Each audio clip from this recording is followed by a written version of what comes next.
I love him very much. My son is going on 25 years now. He's 24 years old. Frankie is 24 years old.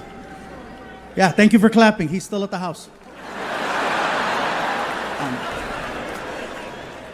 I did an interview recently, and someone was asking me questions about my son. They said, Gabriel, you've always mentioned your son in your specials. Can we look forward to a new story coming out? And I said, not really a new story so much as, because my son is doing his own thing now. He's doing his own thing. He's got his own life, and that's awesome.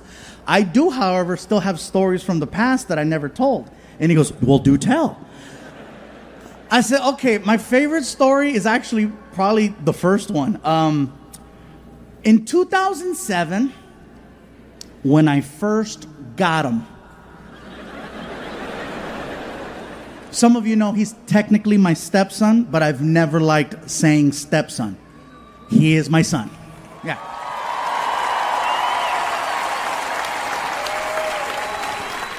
He is my son or my aftermarket child. No gray area. Anyway, it's 2007, and for some reason, I'm home on Halloween. Now, here's the thing. As a comedian, I have signed up to perform 365 days a year.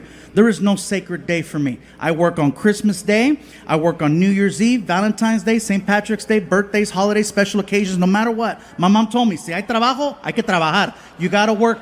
Especially if you got a good job, you don't want no one to take it. So if you're going to go for it, give it everything. So the fact that I'm not working on Halloween is super rare. And so my son's mom is like, she's like, I think this is so cool that you're home today. Since this is Frankie's first year where it's just the three of us, how about this? How about tonight, you take him trick-or-treating and I'll stay home and give out candy. This way it'll give the two of you an opportunity to get to know each other, have some conversations, have some laughs. What do you think? I said, baby, you know what? That's a great idea. I love it. I love it. Okay, I'm on it. Frankie, come on. We're going trick-or-treating. What about my mom? She's going to stay home. Yay. So we get in the car. And I take Frankie to that neighborhood. You know what I'm saying? That neighborhood that gives out the Costco candies? Yeah. So we park the car and we start going up the street. And I'm not wearing a costume. I'm there for him. So he's dressed up for Halloween. I'm just me. So some of the doors we knocked on, the people freaked out. One guy was like, the Fluffy.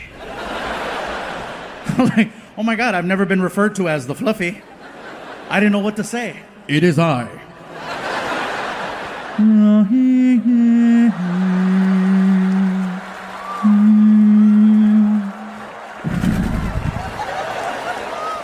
One door we knocked on, they opened the door, they're like, oh my God, you're famous. I was like, ah.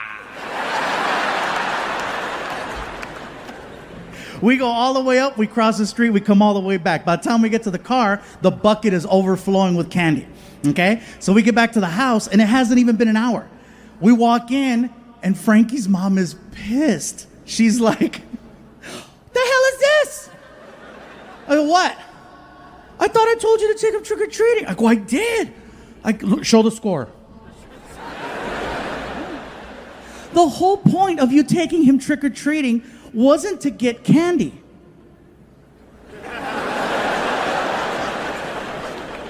The hell you say? What was the point? The point was for the two of you to spend time together, have some laughs, have some conversations, get to know one another. You're not going to do that in an hour. Can you please, for me, take them out one more time for at least an hour? Baby, I get it. Don't even worry about it. I got it. So I said, Frankie, come on. Dump out your bucket. Round 2. So we go outside, we get in the car. I don't want to go door to door again. So I said, I got an idea. I take Frankie to Walmart. We get to Walmart, and Frankie goes, what are we doing here? I got it, watch. We walk in. I said, grab a cart. Follow me. And I lead Frankie all the way to the candy section. Well, as soon as we get to the candy section, I stop the cart. And I got in Frankie's face and I said, Frankie, you have exactly 30 seconds to grab as much candy as you can. Ready? Go! And he froze. I said, dude, clock's ticking. You better move. Oh my God, oh my God, oh my God. So he grabs a bag, looks at it, throws it in the cart. Grabs a second bag, looks at it, throws it in the cart. Grabs a third bag, and on the third bag, time! And it was the first time I heard him go. Because he knew he wasted that golden opportunity those first few seconds. So we get to the car, I rip open the 3 bags, I dump them out in his bucket, and I tell him, look, Frankie, when we get home, you cannot tell your mom that we went to Walmart. Why not? Because she's going to say that we cheated trick-or-treating. But it's better. I know it's better. So we get home, and of course now it's a different tone. She's like, there you are. Did you guys have a good time? We had a great time, baby. We had a good time, huh, Frankie? That's good. Frankie, give me your candy. Why, Mom? Because I need to go through your candy to make sure it's safe for you to eat. Why wouldn't it be safe? It all came from... Cállate, pendejo. Cállate. Cállate, cabrón. He almost took down the empire, you know what I'm saying? So he hands over the bucket, and she grabs it and immediately dumps it out on the table right in front of us. She notices, you know. There's a lot of the same candy right here. A lot of the same candy. Can you explain why there's so much of the same candy in Frankie's bucket? I don't know what to tell you, baby. There's a lot of basic bitches in this neighborhood. You know, just kind of, I don't know. We can't go back to that other neighborhood because they got cameras and they're going to know us. And we don't want to be that person. Nobody wants to be that. So fast forward 1 year. It is now October 31st of 2008.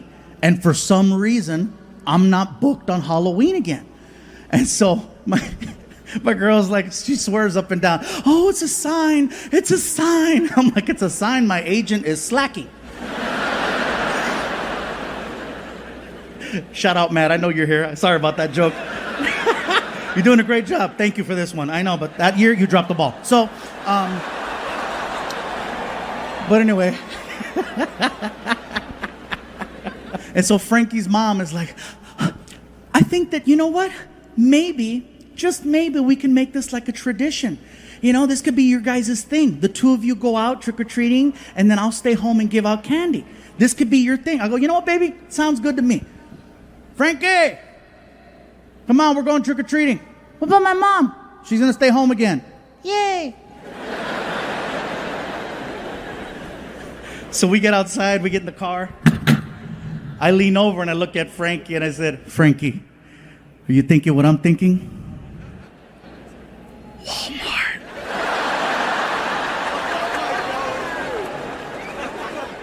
We pull up to Walmart. We walk in. I said, Frankie, grab a cart. Follow me. And I lead him all the way to the candy section. As soon as we get to the candy section, I stop the cart and I get in his face. I said, Frankie, you have exactly 30 seconds to grab as much candy as you can. Ready? Go! Apparently, this was training all year for this.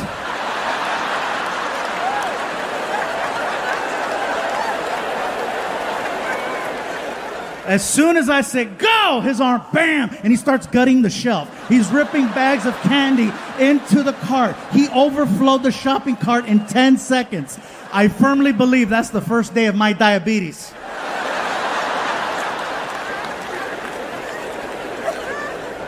And that's a story that I've been sharing, you know, at parties and just close friends. And I just recently started telling it on stage. And he overheard me one time saying the story. And he's like, really? Still? I'm like, it's a good story. You're the hero.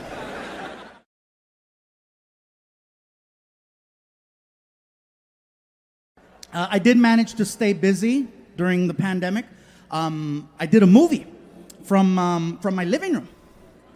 Yeah, and it wasn't even on Pornhub. The movie already came out in theaters. It's called Space Jam. It's the movie with LeBron. Los Angeles, you are looking at the new voice of Speedy Gonzalez. Thank you. I found it ironic that they hired the slowest Mexican to play the fastest. You know? And 2 weeks after I get this part, I come to find out that they're trying to cancel Speedy Gonzalez. I'm sure some of you heard that they came after two cartoons. They came after Pepe Le Pew and Speedy. Now, Pepe, I understand. He's a little touchy. You know, but he disguises it with the mon chéri, mon chéri, hola, But Speedy Gonzalez, what's his crime?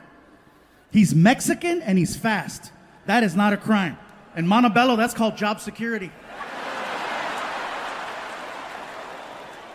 So I said, I cannot let them hurt Speedy. You know, I can't let them cancel him. So I came to his defense. Plus, it was my only job.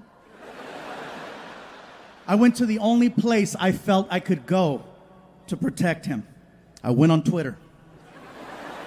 And Twitter, ooh, Twitter's a scary place. It is. You only go there to fight, to get into it, to prove a point. And so a friend of mine said, if you want to get some attention, use a hashtag. And so I did.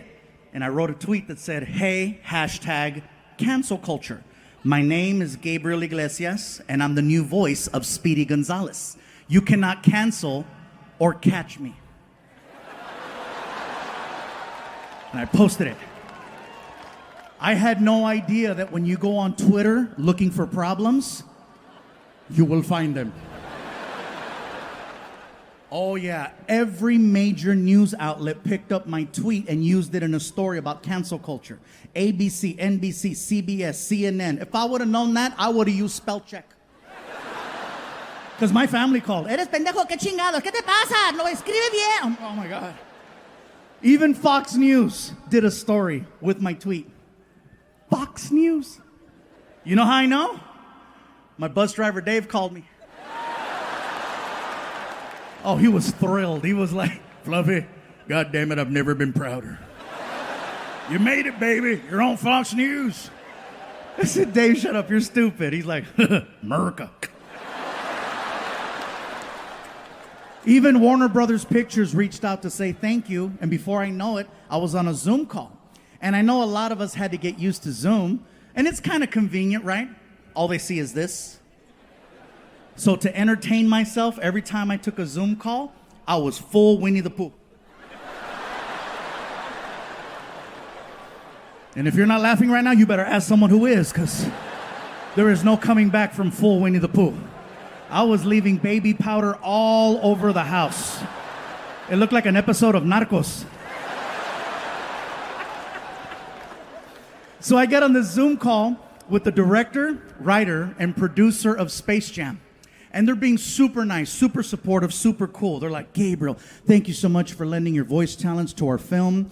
We really, really appreciate you being part of this. If you have any questions or concerns, let us know. So, well, thank you. We have a question for you. I said, okay. How do you feel about the voice of Speedy Gonzalez? I said, well, what do you mean? Well, you know, some people find him to be a little stereotypical. What are your thoughts?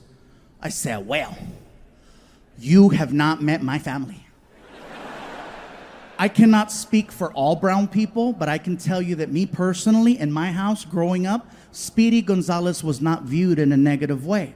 As a matter of fact, he was the only form of representation we had growing up. It was him and the little bumblebee on The Simpsons. Gabriel, we were thinking that perhaps you would like to lend your real speaking voice to the character, maybe modernize him a little, you know, bring him up to speed.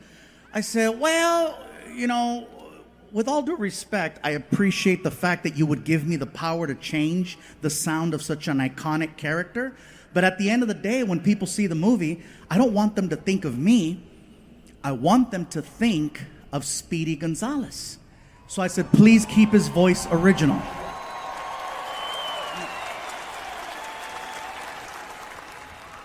And then he asked the question, well, do you think you can do the voice? How did I get the part? Now remember, I never auditioned for Speedy Gonzalez. They just called me, and I assumed that they knew that I did voices for a living and that I could pull this off. So I says, what made you choose me if you didn't know whether or not I could do the... Oh. You needed a big brown shield in case shit happened, huh? And then all three people on the phone call were like... I said, well, don't worry, because with me, you get a twofer. You get an actual Mexican, and you get someone that can nail the voice. So, oh yeah. That's right. So before I know it, this sound person, the guy who does recordings over at Warner Brothers, gets on the call. The only thing I know about this guy is that he's loud. Okay, he gets on the call, he's like, Gabriel Iglesias, how are you? Wow. How's it going? My name is Steven. I'm the sound coordinator here at Warner Brothers Pictures. So listen, buddy, here's what's going to happen. Basically, what I'm going to do is I'm going to hit record. And as soon as I hit record, I just need for you to start talking like Speedy Gonzalez. We're going to get the flow, the tempo, the timing. And as soon as we got it dialed in, we're going to make a movie. Sound good? Sounds good. All right, this is Gabriel Iglesias for Space Jam, A New Legacy. Speedy Gonzalez, take one. Gabriel, mic check. 1, 2, 3. 1, 2, 3. Sounds good. All right, here we go. And go. All right, here we go. Hola amigos, I am Speedy González de Fases Mouse en México. ¡Arriba! ¡Epa, pándale!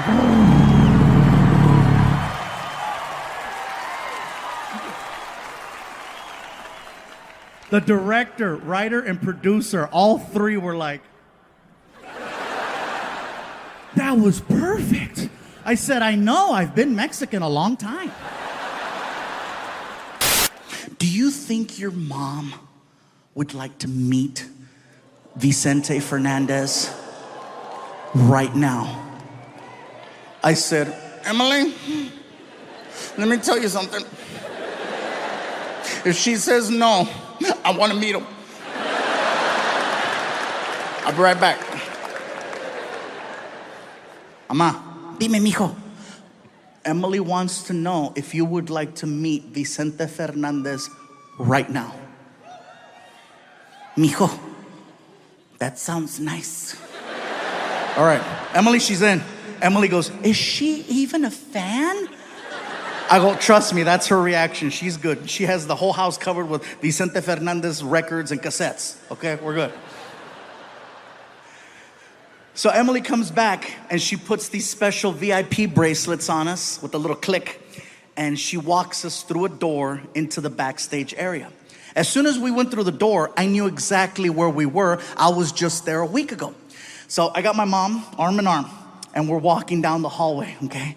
Come on, Ma, let's go. Let's go. We're walking down the hallway, and we're getting closer and closer to Vicente Fernandez's dressing room. The door is wide open, and I can hear a commotion coming out of the dressing room. And then a man and a woman exit the room, and the man is holding on to the woman's shoulders, and he's like, it's okay, it's okay, it's okay, it's okay. And the woman looks destroyed, okay? Mascara's running down her face. My mom sees that, and she's like, Mijo, did you see that? Did you see what the mascara? What the mascara parece puta la cabrona.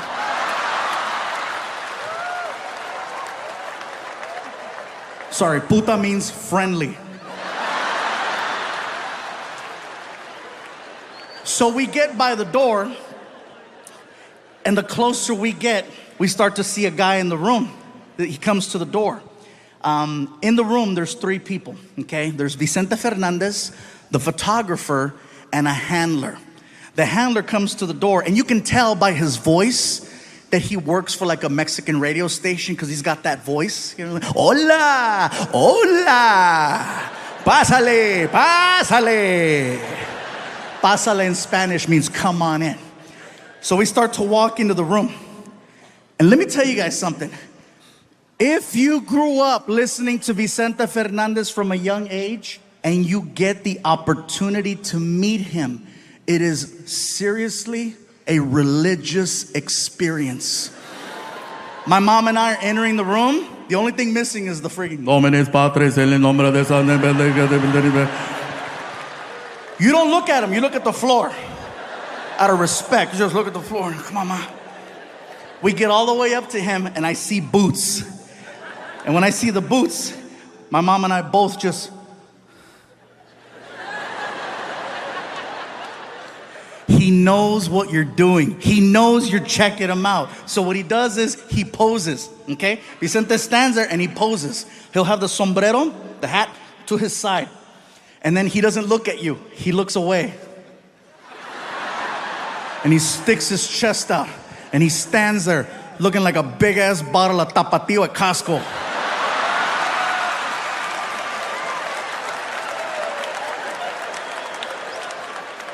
And then he looked at me. And he recognized me, not as a comedian, but because I was there the week before and my photo was hanging outside his door. It's whoever's there last, they always rotate the photo. So he sees me and he's like, Mijo, tú eres el muchacho que está en la foto, que está allá afuera. I go, yeah, that's me outside, yeah. Hola.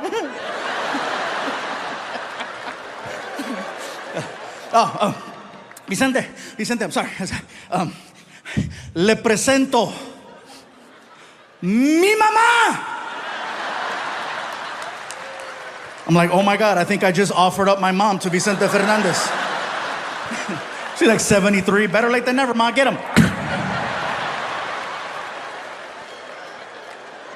My mom starts walking up to Vicente. He was so nice. He goes out to shake my mom's hand, and my mom grabs his hand. And I don't know where she got this strength and energy from, but she grabbed him and pulled him in hard, like the video game. Get over here. And then hooked him. She hooked him and she starts screaming into his chest, Mi chente, mi chente, mi chente. I'm like, oh my God, she's getting horny.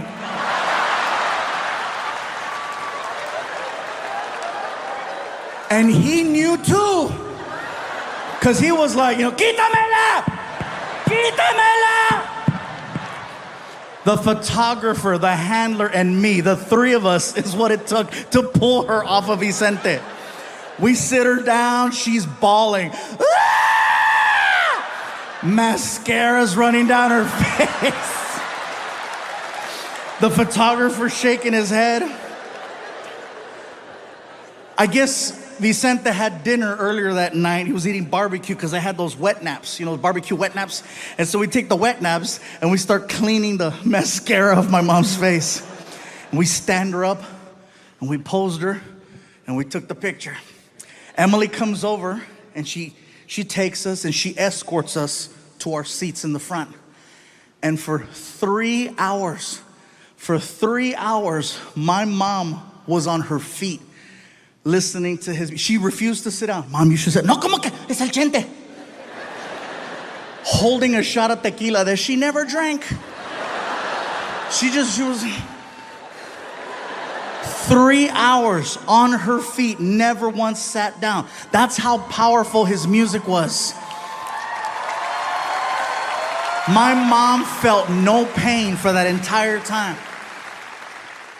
And the minute that freaking concert was over, tan, tan, tan, tan. My feet! Oh my God, mijo, mis pies! Ay, pinche callo! Oh my God, my feet!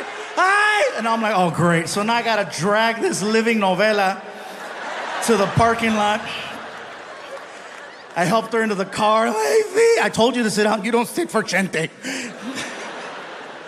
Here comes Emily. Did you guys have a good time? I go, Emily, we had the greatest time. Thank you so much. I got something for you. I go, what's up? And she hands me an envelope, and I open it. And inside the envelope is the picture. She printed it out for me. And when I looked at it, I got so choked up because I have never seen my mom so happy in a picture. And it's not that she wouldn't smile. She would smile, but it was that, 1, 2, 3, cheese.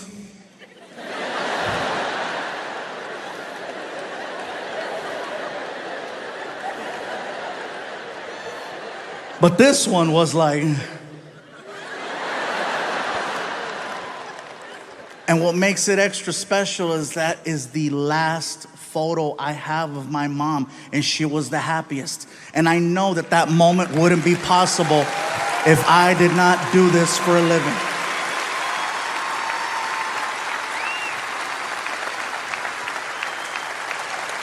So thank you for that. Sorry, I know a lot of people are like, We came to laugh. We're getting all pinche gordo. Me está chillando. Oh my God. 3 years ago, I bought a Beetle, not even thinking. That's not the joke, shut up. See, I can't even tell you guys this story already. I wasn't thinking. I bought the car because it was affordable, economical, brand new freaking Beetle for like 17 grand. I was like, first new car. I go to show it off at my friend Martin's house. I thought it was nice. I pull up, Martin!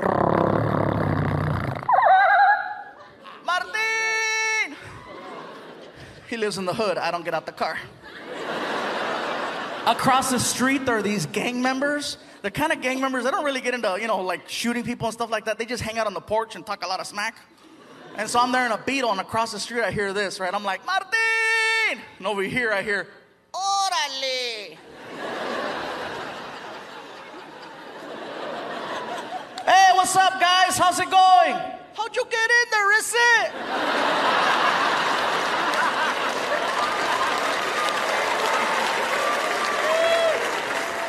Hurry up, Martin! 2 months later, I go back to pick him up. Now I've had some time to work on the car, right? I put some rims on it, some stickers. I put a chip in the motor so it goes faster. I thought it was bad, right? I pull up. Martin! Órale! I'm not turning around. Hey! Hey! I don't see you. Yoo-hoo! Hey! Oh! What? Check it out, hey! It's the Fat and the Furious!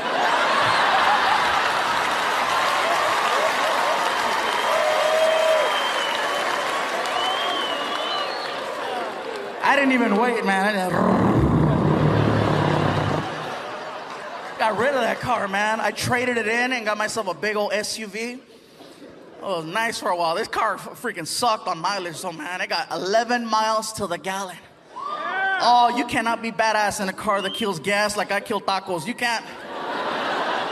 You can't be at the stoplight trying to intimidate other cars. What? Whoa. $20 right there.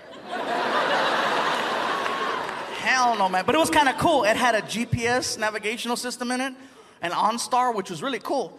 I'm driving, and all of a sudden, this girl's talking to me. Right turn up ahead.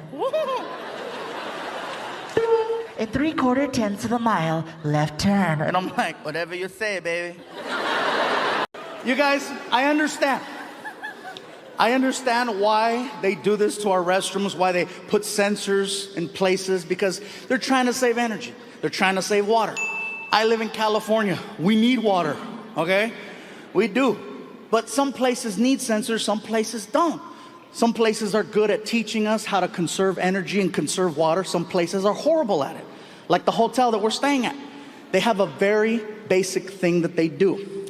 They have a little cardboard sign that hangs on the towel rack in the bathroom. All it says is, please help save water by reusing your towel. And on the back it has a diagram, and it shows you the millions of gallons of water that are saved every year when people reuse their towel. I reuse them at home. I got no problem doing that at the hotel. It's my towel. Some people don't want to reuse their towels. They're like, that towel's dirty. Well, if that towel's dirty, then you suck at showers. Because theoretically, that white towel should be white every single time you use it. But no, people like to roll it up and then go expert mode with it. And now you waste more water trying to get that out. Like I said, some places are good at teaching us how to save energy, save water. Some places are horrible at it. I was at a university not too long ago, very close to here. And this university has a lot of money. So much so that they have their own private police department that's on campus. It's only for the campus. Now that's not a big deal. There's a lot of colleges that have their own on-campus police. The difference is This college, somehow or another, wound up giving the police department Priuses to use for their patrol cars. Now, some of you already know the university. Now, look, this is not even a joke. My thing is that if you're an officer of the law, it's your job to fight crime. The first thing that people see when you arrive on a scene is your mode of transportation. Your vehicle needs to establish dominance of the situation before you set one foot outside. In California, over 65% of California highway patrol officers now drive SUVs. So when you get stopped over there, you feel it. You're intimidated by it.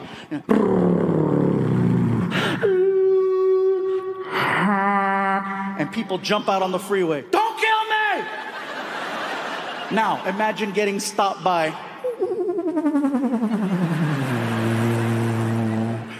Don't let me get stopped by a cop in a Prius with attitude. You know why I stopped you? Because I let you.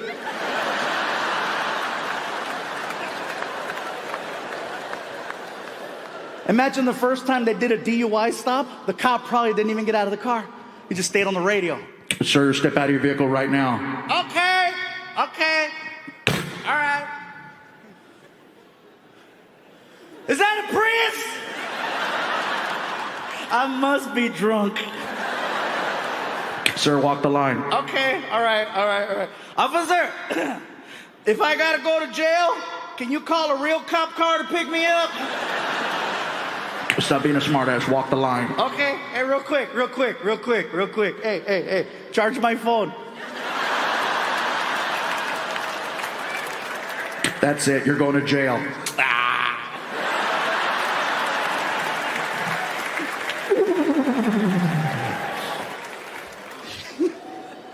I don't know, man.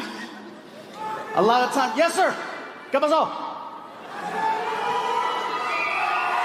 I love you too, bro. Give me cake, sugar-free. Thank you. Oh, I gotta be careful. I almost slipped right there. He's like, I'll catch you. Yeah, you'll catch me, and you'll catch me. It's like SeaWorld without the water. I gotta start being careful, you guys, because I'm noticing now, after 6 specials, that a lot of my material, a lot of my stories are starting to come back to haunt me. Some of them in good ways, some of them not so good. For example, in 1997, on TV, one time I said, I love chocolate cake. One time. 19 years later, people are still bringing me chocolate cakes. That is crazy. I mean, think about that. 19 years ago, and I'm still getting cake. I've only said it one time. Next thing you know, I talked about how much I love diet sodas. Next thing you know, people started bringing me diet sodas. In the following special, Aloha Fluffy, I started talking about how my son's growing a little bit older and the hormones are kicking in and he needed to use deodorant. Next thing you know, his friends started bringing deodorant and people started bringing deodorant to my shows for me to give to my son. In that same special, Aloha Fluffy, I told a story that went viral called the racist gift basket story. The story itself is about 15 minutes long, okay? I'm gonna give you the 3-minute version of that story so you understand what's going on. Basically, Martin and I are doing a show in Sacramento, California. We're driving from LA to Sacramento. We're passing through a small town called Fresno. As we're passing through Fresno, we reach out to the local promoter who does the shows there. We're good friends with him. And he tells us, because we're trying to have lunch. And he goes, he's busy, but by the way, G. Riley's in town. And we're like, oh shoot, our friend G. Riley's in town. He's at the hotel. All right, he's at the hotel. We knew exactly where he was at. So I say, Martin, how about we go and visit G? Martin goes, let's stop by. I figured first, let's go pick up some soda, some drinks so we can surprise him. So we get to the market. As soon as we walk in the door, we see a whole pile of gift baskets. Martin goes, we should get him a gift basket. I said, Martin, G. Riley doesn't like gift baskets, okay? He doesn't like the fancy wine and the fancy cheese and the sausage. He definitely hates crackers. You don't even know why that's so funny. But anyways, I said, how about this, Martin? He doesn't know we're coming. Let's have a little fun with him. How about we make him a racist gift basket. And Martin goes, what's that? I go, Martin, a racist gift basket. A gift basket designed to have fun with whatever race you're trying to mess with. Now, in G's case, he's black. It was easy. Now, I say easy not to be an ass. I say easy because there's so many stereotypes attached to African Americans. So we have this empty gift basket. What did we put in it?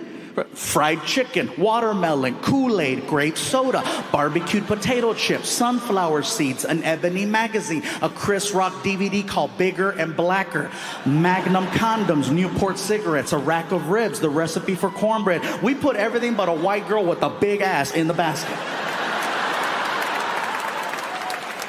We wrapped it up really nice. We put a big bow on it and we took it to the hotel. We had the girl at the front desk deliver it to his room. Martin and I are waiting in the hallway where he can't see us. So she knocks on the door. G. Riley opens the door. She gives him the gift basket. He says thank you, closes the door. Martin and I run over to the door and we start listening to him opening up the gift basket. As he's opening it, he's getting excited.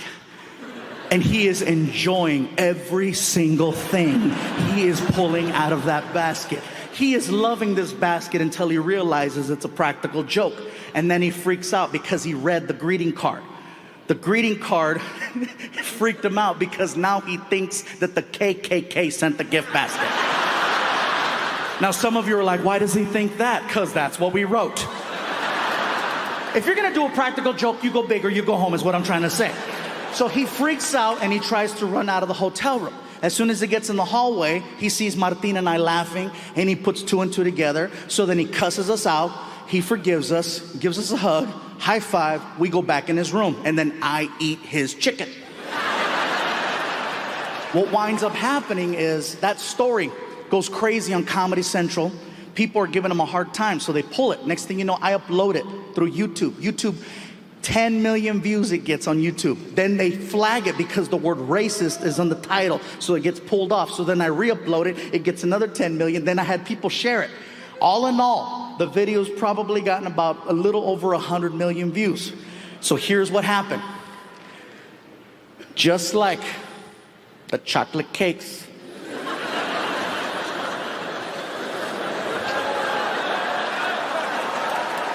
the diet soda, and the deodorant. Before you know it, people started bringing me Mexican racist gift baskets.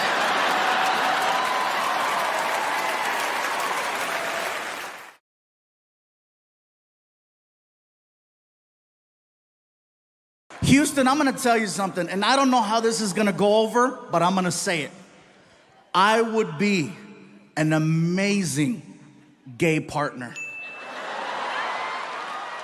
I would, all the way up until that one part, but even then. Have you ever driven a Lexus?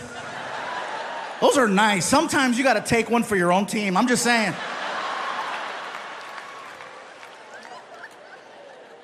Now, in all seriousness, not to be funny, not to be disrespectful, let me tell you the reason why I would be an amazing gay partner.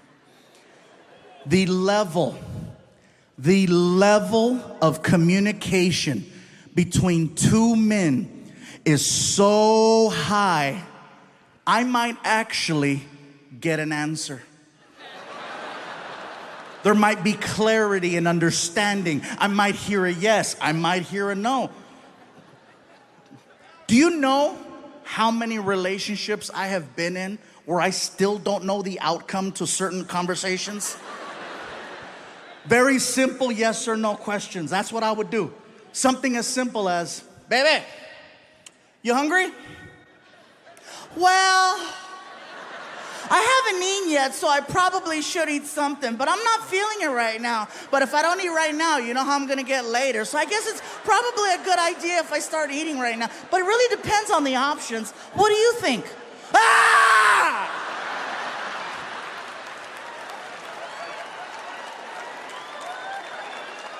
What about this one? Baby, where would you like to eat? You hear all the guys? Yeah. Finally! I'm not alone! Everybody's pointing at somebody right now. Guys, am I right? This has to be, you would think that this is the safest question in the world to ask, but it's not. Well, just pick something. You know me, I'm go with the flow. Whatever you decide is okay with me. You know me already, just pick something. All right, we're going to Burger King. I don't like Burger King. Why do we gotta go to Burger King? Burger King gives me chorro. Chorro is Mexican diarrhea. How about this one? How do you feel? Really? Really? You want to know how I feel? Well, you know, maybe if you'd pay attention from time to time, you might know how I feel. You might not need to have to ask me such a question because you would already know exactly how I feel. The amount of time and energy I've exhausted to let you know how I feel, and you have the nerve to ask me, how do you feel?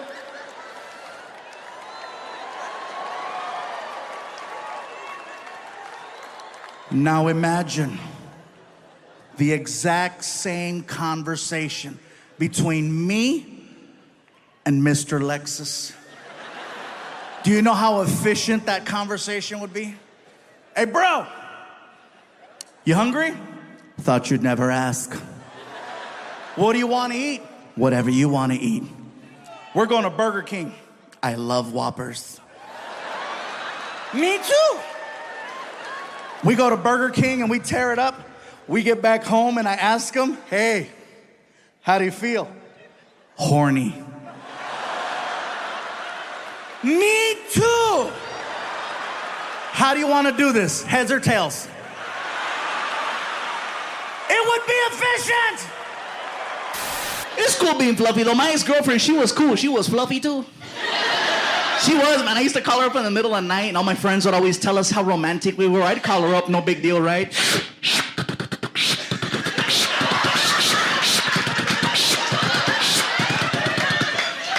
Old school, huh?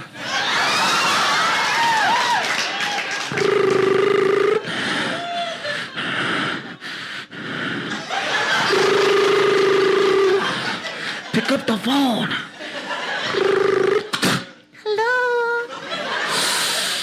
Hey, what are you doing? I'm nothing. I'm just here. Ooh. Where? In the kitchen. Oh, really? Oh, what are you doing in the kitchen?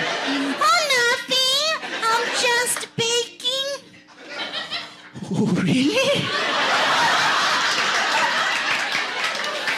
Oh my God, what are you baking? Oh, nothing. Just a chocolate cake. Oh, really?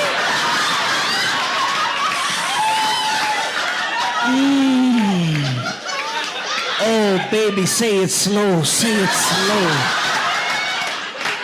Chocolate cake.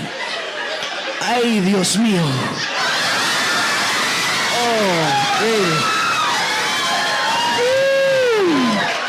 I can't take it anymore. I'm gonna come. You're gonna come. I'm gonna come over and eat your cake.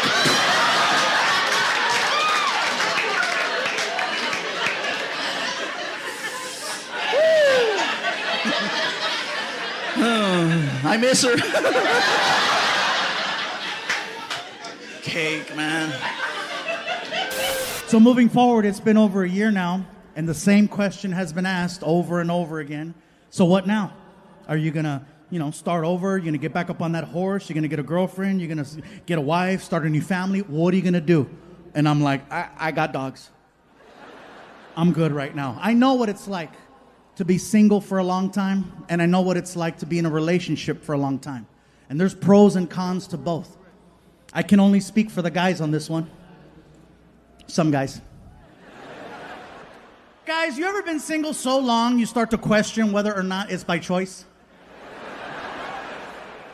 And then you find yourself saying things like, guess I'll be single forever. You know, just nobody wants me. Nobody wants me. Nobody wants me. Some of you are laughing because you have that friend. A lot of you are quiet because that's you right now.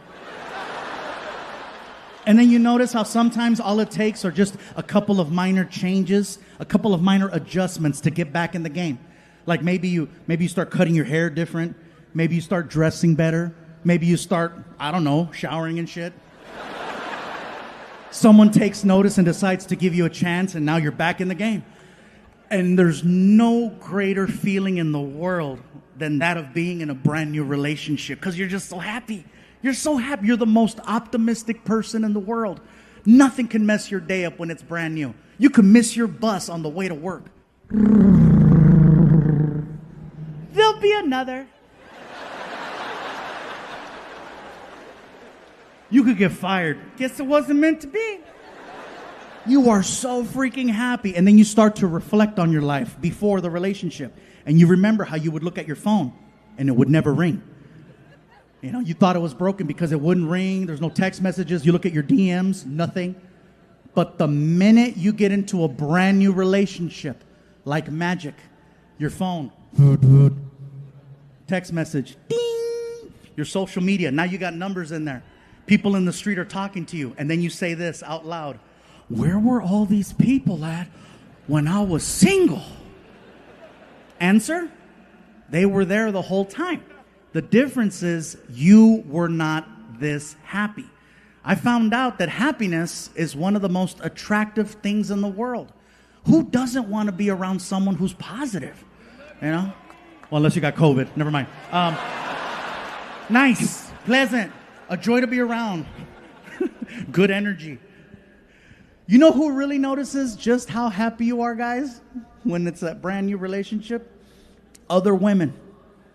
Not your woman, other women. They can't help but notice how happy you are. They stare at you and they point. Look at him. Look how happy he is. Oh, I bet I can change that. Guys, you are now blood in the water and the sharks are out. And if you've never been hunted before, it is one of the scariest things in the world. Because usually you don't know you're being hunted until it's too late. You're over there minding your business, you're in your relationship, you're trying to make it work, and here they come.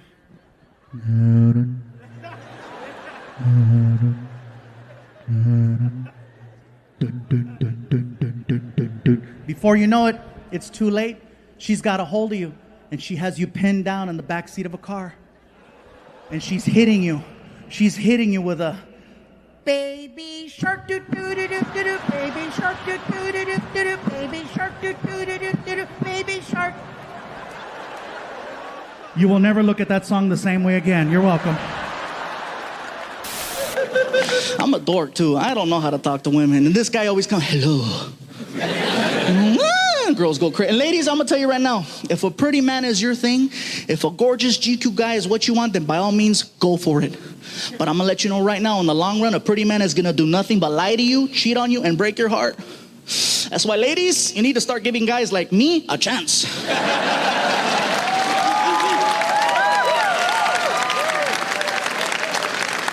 That's right, because I'm gonna tell you guys right now, the worst thing I'll ever do is have dinner without you.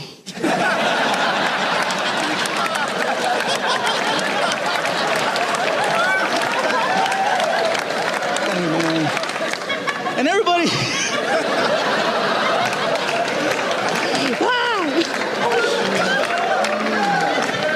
look at some of the girls.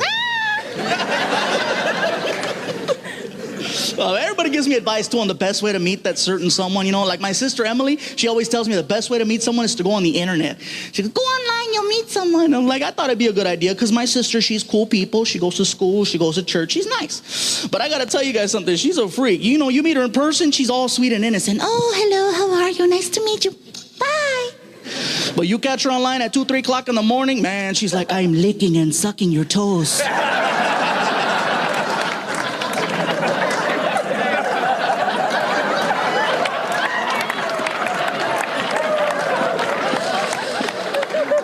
Ooh, do you like it? Now Now, see, that's scary. It is, because I had no idea she was online. I was like, yeah, I like it.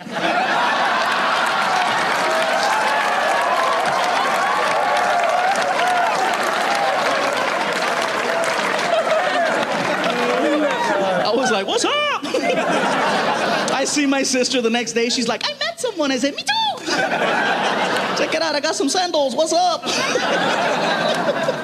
But you guys have to be careful. If you're going to meet people on the internet, be careful. Because you don't know what you're going to get. You don't. I went on a blind date with a girl who was half Sasquatch, half Chupacabra.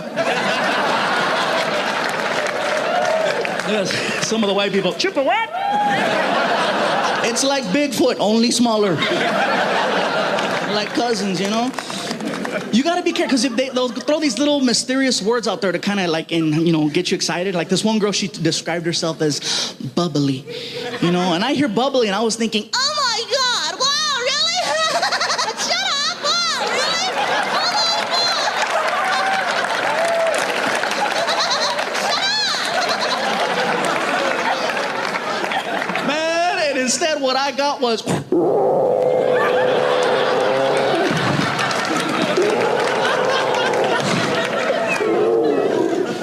standing there. You have to be careful. And I said, you know what? Okay, maybe it's my bad luck. It couldn't possibly happen to me 3 times, right? So I gave it another shot. I went on another blind date with a girl who said she was a sexy Latina. I was excited. What's up? I get to her house, you guys. She was not Latina. Oh, no. She was black. Now, I didn't have a problem with her being black, but she specifically wrote out, I'm Latina. So I called her on it, right? I said, hey, girl, before we go any further, didn't you say that you were Latina?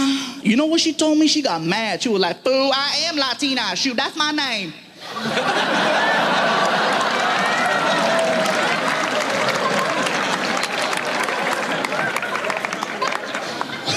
All right, then. Well, let's go.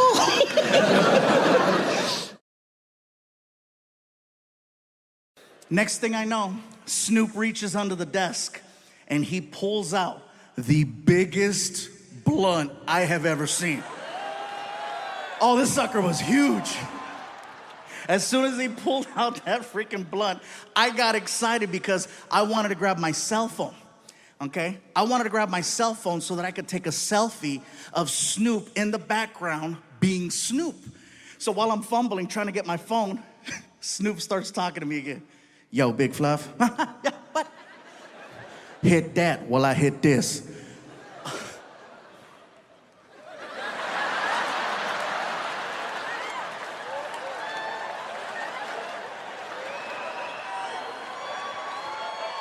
The second I went like that, all of the cameras in the room, red light, red light, red light, red light, red light. My publicist is like, no! My son is like, yeah! And now I'm being faced with a serious situation because, I've talked about friends participating in doing stuff like this, but I've never openly talked about myself, And now I realize that from this moment forward, people are gonna know what happened here with Snoop. So I started trying to find ways to justify it to myself. If you're gonna do something like this on camera, you want it to be with Snoop. You want it to be with Snoop, Cheech and Chong, or Willie Nelson.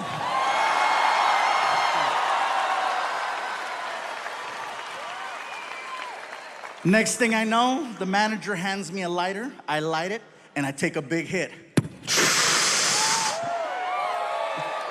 So listen, I'm doing my best to hold in all this smoke because I don't want to look like a punk in front of Snoop Dogg. I'm trying, I'm fighting, bro. It's hard,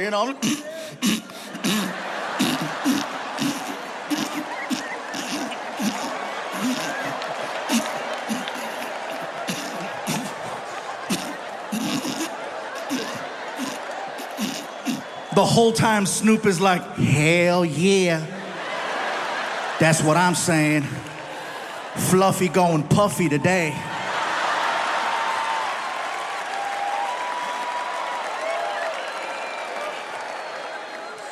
I do not remember the rest of the interview.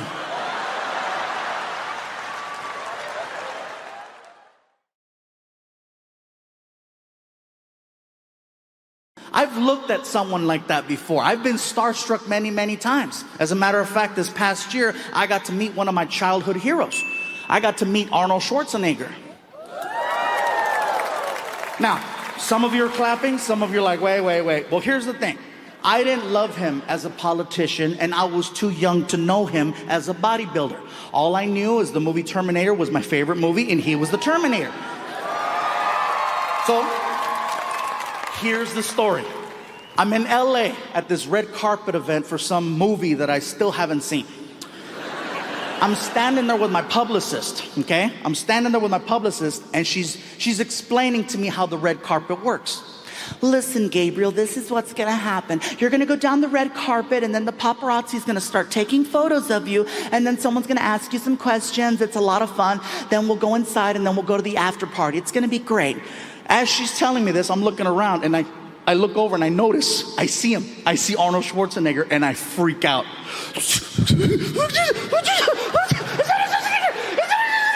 Relax. You've never met Arnie? I said, no, I've never met Arnie. I work with him all the time. He's really nice. Would you like me to introduce you? I'm like, yes. She takes me by the hand and she walks me directly to Arnold. I'm freaking out so bad, I look like a big ass toddler.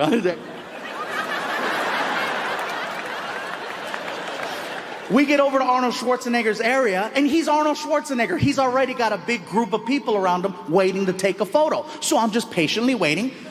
As I'm watching him, you guys, I gotta tell you right now, no one on this planet is better at meeting people than Arnold Schwarzenegger. He is the greatest people meter I've ever witnessed. And the reason I say this is because when you meet him, he's very engaging. He grabs your hand, he pulls you in, he looks at you in the eyes, and he turns it on. When you meet Arnold, you get exactly what you think you're gonna get. It's awesome to watch. You know? How are you? So nice to meet you. You're so strong. You put my hand. Hey, look at you. This is incredible. Got these lights and this red carpet. This is incredible. Excuse me. How are you? Hey, you're so strong. You put my hand. This is incredible. Look at you. People are walking away from him, looking at their hand. They're looking at their hand, you guys. 10 minutes I'm watching Arnold Schwarzenegger light people up. And then I noticed something else. I noticed that Arnold has a handler, a guy who stands right behind him. And it's this guy's job to basically reset Arnold for the next person he's about to meet. Arnold Schwarzenegger will never cut off a conversation with the fan. The guy behind him listens in on the conversation, and he determines when enough is enough, and then he signals Arnold to cut it off and move on. Here's the signal. He grabs the back of Arnold's arm right there, 2 times. 1, 2. That lets Arnold know, cut it off, time to move on. Always to the left. Awesome to watch. This is incredible with these lights and these special effects is going on here. Excuse me. How are you? Nice to meet you. You're so strong. Hey! I'm like, oh. So I yell out to the handler, hey! And the handler turns around. Hit him! I want to meet him. Hit him! And he starts laughing because now he sees that I see how the Terminator is really working. So he gives me one of these. Next thing you know, he is lighting Arnold up. He is hitting Arnold so fast, Arnold can barely keep up. Excuse me, pardon me, excuse me, hello, how are you? Excuse me, pardon me, high five, pardon me, excuse me, hello, how are you? Very good. Pound. He's coming down the line, and I'm just waiting. And I stick my hand out and he grabbed it. How are you? Son, I recognize you. I know who you are. You're the comedian who does the joke about the Indian man trying to rob a bank, but he cannot rob the bank because they are making fun of him. And in my head, I'm like, he knows me! Outside, I'm like, yeah, that's me. You are hysterical. Give me your contact information. You are the funniest person. Excuse me. How are you? Nice to meet you. You're so strong. Hey! Meeting Arnold is like a really good roller coaster. You want to go to the end and meet him one more time. You know what I'm saying? It was so cool because I'm watching him and people started recording him. And for me, you guys, it's one of those things where I'm finding myself in a very interesting situation right now because I like hanging out. I like going out. I've been drunk in Chicago many, many times. I like to have fun. Here's the problem. I recently signed a contract with ABC Television in hopes of producing my very own sitcom for TV.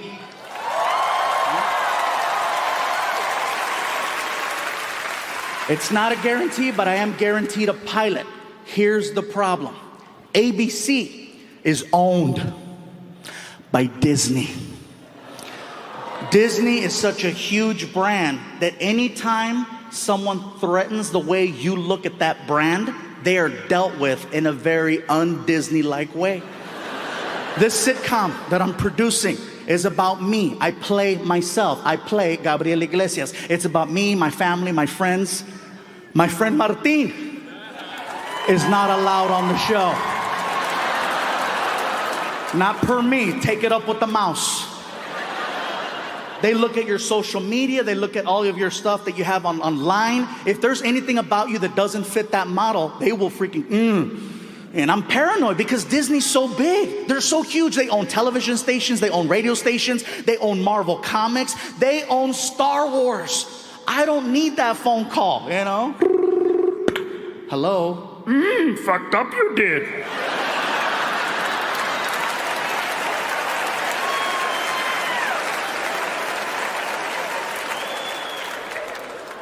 I'm so freaking paranoid, you guys. Because nowadays, people are always recording. If you do something that might look stupid, it can still end up turning out even worse. For example, let's say I fall off the stage tonight and someone's recording that. If TMZ gets a hold of that, it can go viral. And God forbid something happens to me, it can make the news. We're standing here in front of the All-State Arena in Rosemont, Illinois, where authorities believe Fluffy lost control. The 39-year-old comedian was found dead for the second time in 2 years. No one knows exactly what happened here tonight. Authorities had this to say.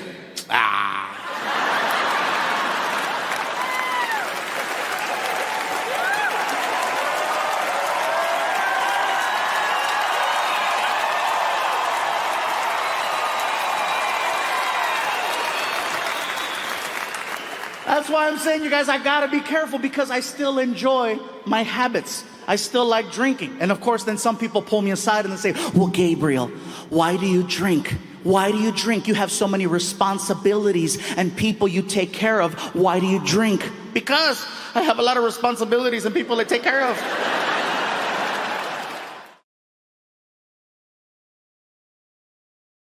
I found out that Frankie is very sensitive about his mom.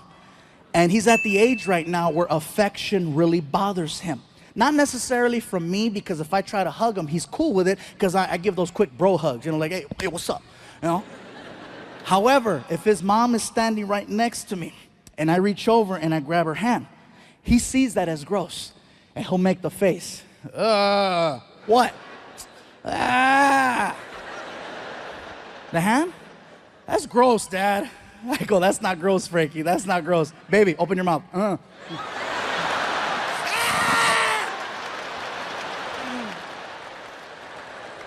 That's his weak spot, and I go for it every single time. One day I was ironing one of my shirts that I was gonna put on, right? I'm ironing the shirt and I'm talking to him about his grades. As I'm talking to him about his grades, there's a car driving in front of the house, and the stereo was really loud, and you could feel the bass. So I started dancing. Oh yeah. Frankie starts laughing, right? And it felt good. I was making my son laugh. But then he starts pointing. He starts pointing. Why are you pointing? Because you're fat. Your fat's going everywhere. Your fat's going everywhere. I go, really? My fat's going everywhere? Well, guess what? This fat makes your mom horny.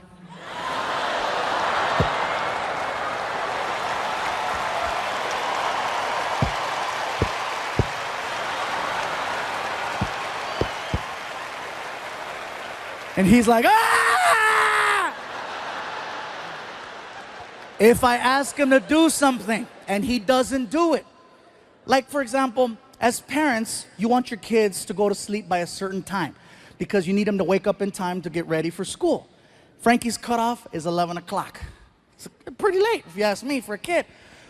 Sometimes he'll push it to midnight and he'll play dumb. Oh, I don't know what time it was. Yeah, whatever, you're only holding a clock. But I get it. I used to play dumb too. So then he'll walk in his room and he'll say, oh, good night, Dad. And he'll close the door. And he thinks he's slick. He takes a towel and he starts rolling up the towel. And he puts it under the door so that I can't see the light coming from the TV. Sounds pretty genius, right? But hello, cover the rest of the stupid door. He freaking turns on his big ass TV and it looks like immigration's breaking into his bedroom. And so what happens is he'll stay up until 2, 3, 4 o'clock in the morning, and he's supposed to wake up at 6. His alarm goes off, and he sleeps through the alarm. And it's a real alarm. It's not a radio. It's freaking whole house awake. Him, and it's right here. So I gotta get out of bed, and I go over to his room, and I open the door, and I kick the stupid towel out of the way, and then I walk over,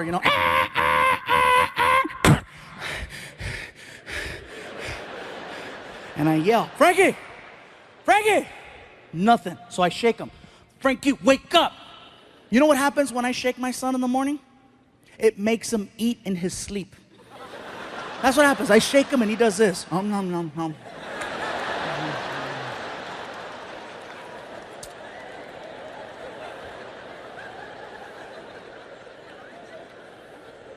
So you know what I do? I get on top of the bed and I slowly lay on top of him. And I apply my full weight, bro, all of it. Slowly, and you could hear him. Oh God! Oh God! You're too big! You're too big! And then I whisper in his ear, that's what your mom said.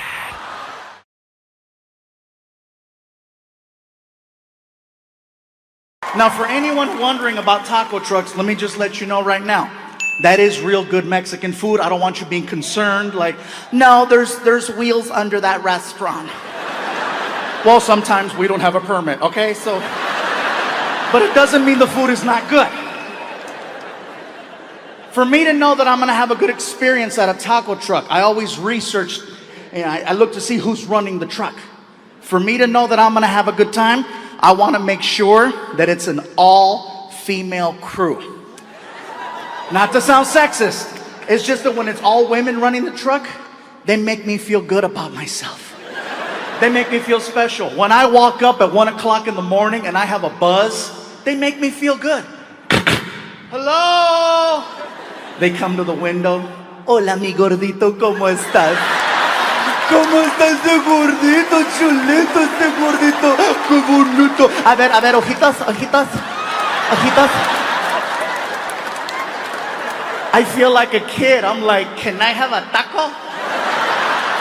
Whatever you want me to get for you. Now see, when it's an all-Mexican male crew running the truck, it's late, they're tired, they're bitter. Customer service isn't our strongest point at 1 o'clock in the morning.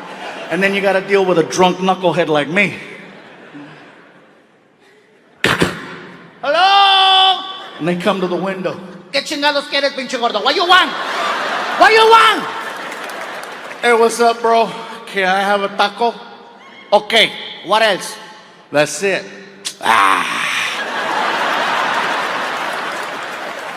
That's not even a word.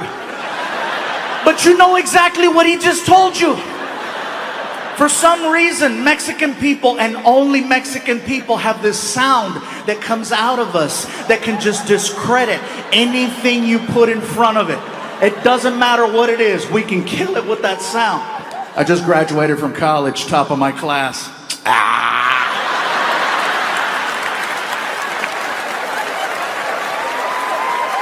Fine, I'll work at Burger King. Papi, this is my fiance. He loves me. Fine, I'll be a whore.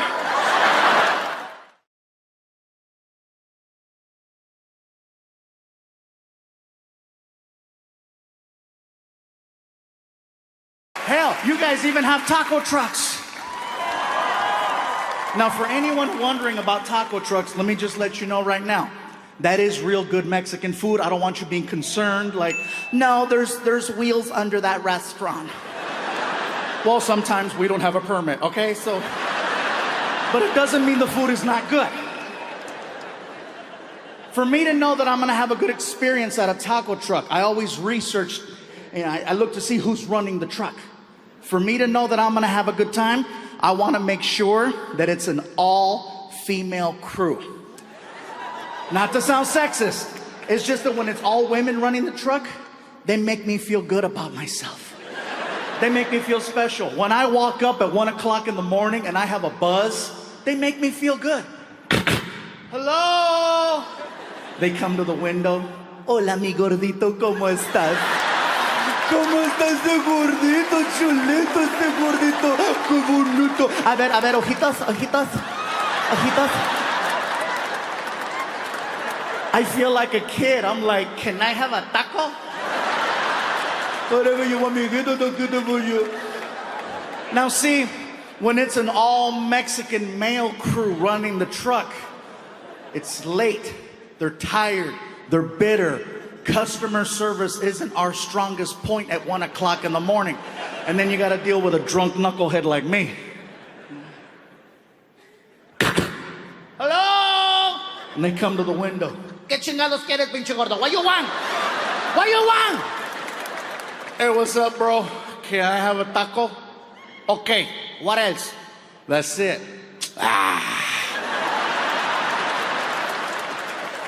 That's not even a word. But you know exactly what he just told you.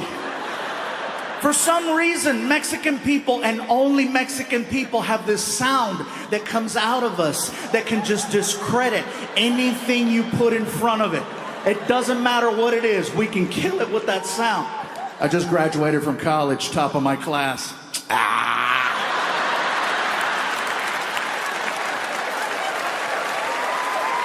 Well, fine, I'll work at Burger King.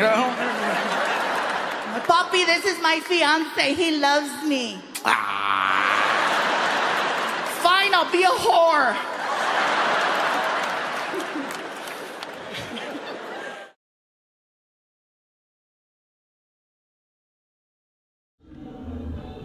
What's up, guys? It's Martin Moreno chilling over here at the Ontario Improv at the Mills. Did 2 sold-out weeks over here with Gabriel Iglesias at the Fluffy Shop Tour. Gabe's outside talking to all the fans. I had to pull this dude aside. This guy is hardcore. Hands down, one of the freaking downest fans I've ever met in my life. This is David. David, show them why you're so hardcore. This dude has Gabriel Iglesias on the top of his dome right here. And then in the back, it says, I don't know if you guys caught that, I'm not fat, I'm fluffy. What possessed you to do that? Man, Gabriel has always made me laugh since day one. No matter any time I've ever seen him, he's always made me laugh. No matter if I see the same show over and over and over. DVDs, Are you trying to say he does the same material, dog, or what? Hey, no matter what show I see, no matter what DVDs I see, he always makes me laugh. I can hear the same thing, and it's always made me laugh. And let me point something out. You got a bunch of other comics on the top of your head. You got George Lopez, you got Richard Pryor, Rodney Dangerfield, Red Fox, which are all great comics. But you put Gabe on the top, and you also quoted one of his jokes. The whole "I'm not fat, I'm fluffy." I mean, can I just ask you why he's on the top of the dome and why you quoted one of his jokes? Because some other guys, sometimes they don't make me laugh. Gabriel has always made me laugh since day one. Like I said, I've watched him since he was on Nickelodeon. Man, he's always made me laugh. Dude, let me just tell you, that is hardcore. Thank you so much. Appreciate that, man. And anybody else out there, if you guys have tattoos, drawings, pictures of cakes, anything if you've done for Fluffy, hit us up. We'd love to see them, and we'd love to showcase them. hit me up at Martin at fluffyguy.com. That's MARTIN at fluffyguy.com.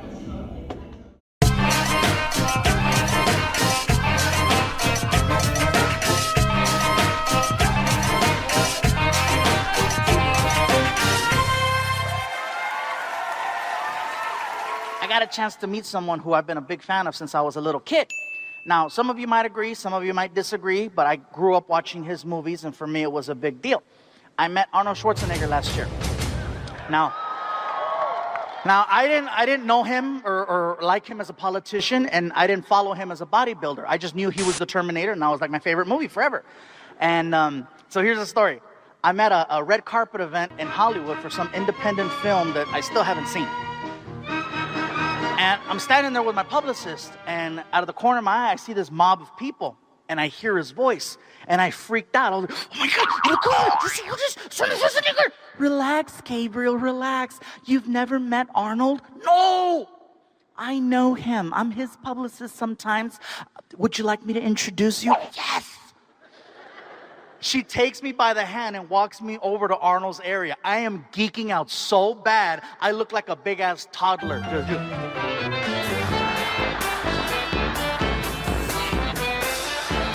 As soon as we get to his area, he's Arnold Schwarzenegger. He's already got like 20 people around him, so I'm just patiently waiting my turn, and I'm watching him meet people. And I'll just tell you right now, Austin, no one on this planet is better at meeting fans than Arnold Schwarzenegger. He's the greatest person meter I've ever witnessed. And the reason I say this is because he's very engaging. He grabs you by the hand, he pulls you in, he looks at you right in the eyes, and you get exactly what you think you're gonna get. He's very in touch with who he is, and he turns it on. It's awesome to watch. How are you? So great to meet you. This is incredible. With these lights and this red carpet, you're so strong. You pump iron.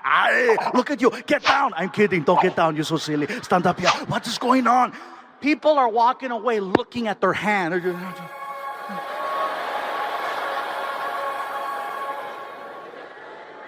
Everyone is just leaving with this awe moment, you know, and I'm watching them for 10 minutes. And after 10 minutes of watching him meet people, I noticed something. Arnold Schwarzenegger has a handler, a guy whose job it is to basically reset Arnold for the next person he's about to meet. Arnold doesn't cut off a conversation with the fan. The guy behind him signals Arnold that it's time to end the conversation and move on to the next person. Here's the trick. He squeezes the back of his arm right here. He squeezes that. That lets Arnold know, time to end, time to move on. It's awesome to watch. This is incredible with these lights and these carpets and this red carpet. This is incredible. Excuse me. How are you? Nice to meet you. And I'm like, oh! So I yelled out to the handler, hey! And the handler looks at me. Hit him! I want to meet him, hit him!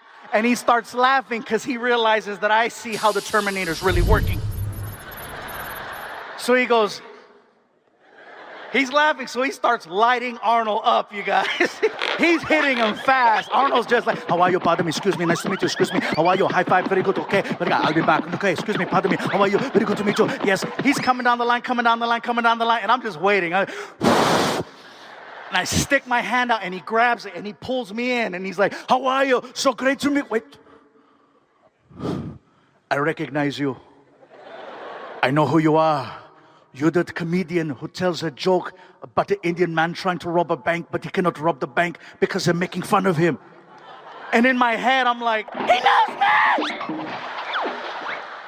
But outside, I'm like, yeah, that's me. You are hysterical. You have to be the funniest person I've ever seen. Oh my God, you... Excuse me. How are you? Nice to meet you. Welcome. This is incredible, right? With this red carpet and this...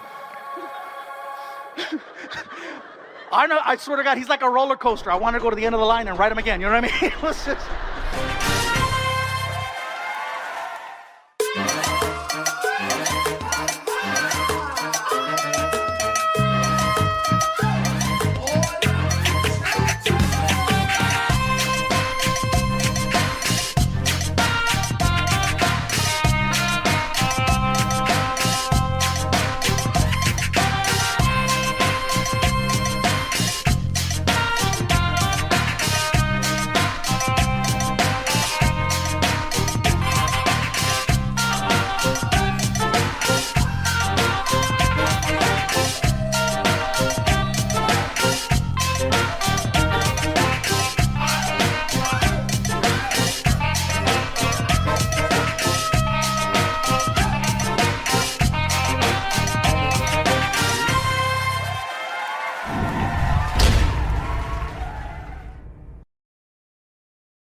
I took.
You?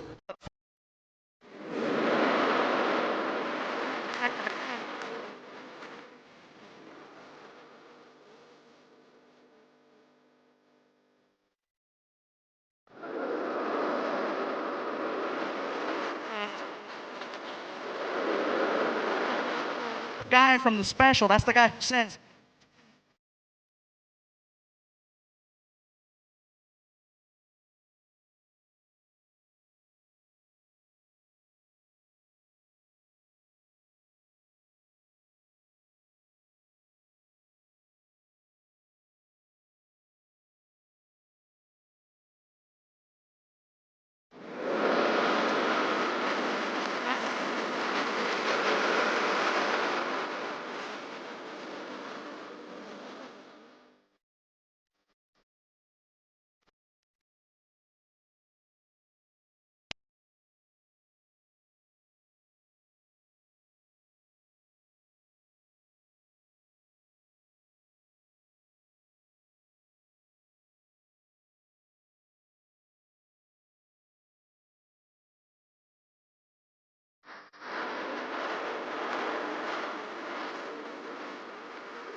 Yes, sir. Hands me the license and the registration, and he tells me,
but I can handle it though, I can handle it. People say, well, Gabriel, you go up there and you make fun of yourself. No, I don't. I come up here and I tell you the things that I heard people say. There's a difference. Sometimes I set myself up for jokes and I don't realize it. 3 years ago, I bought a Beetle, not even thinking.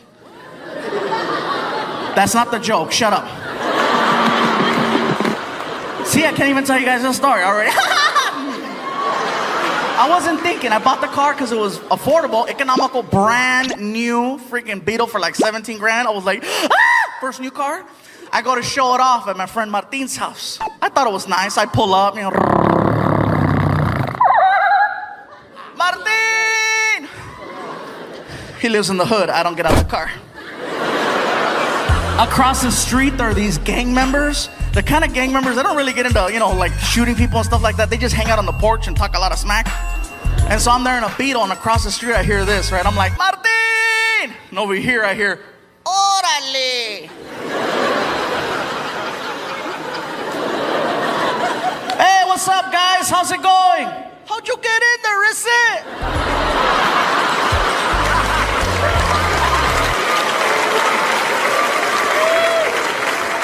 Hurry up, Martin! 2 months later, I go back to pick him up. Now I've had some time to work on the car, right? I put some rims on it, some stickers. I put a chip in the motor so it goes faster. I thought it was bad, right? I pull up. Martin! Órale! I'm not turning around. Hey! Hey! I don't see you. Hey! Oh! What? Check it out, hey! It's the Fat and the Furious!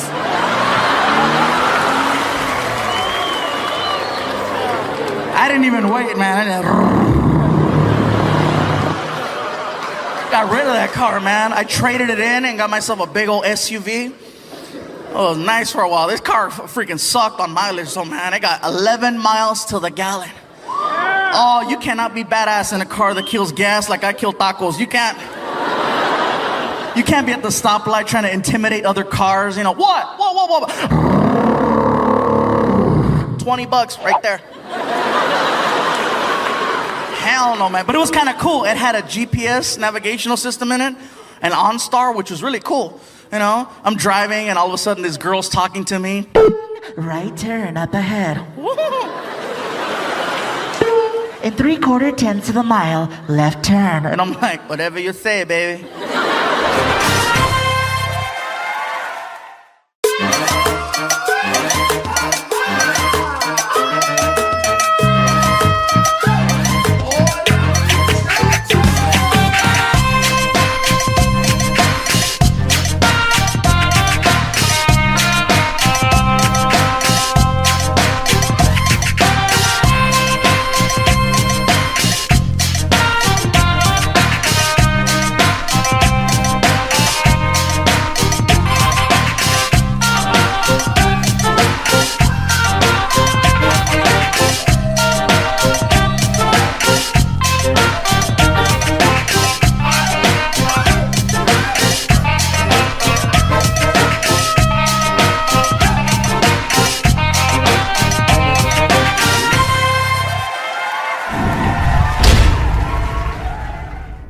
The news stories you're about to hear on Damn TV are all real. And if you don't believe us, you can Google them and kiss our ass.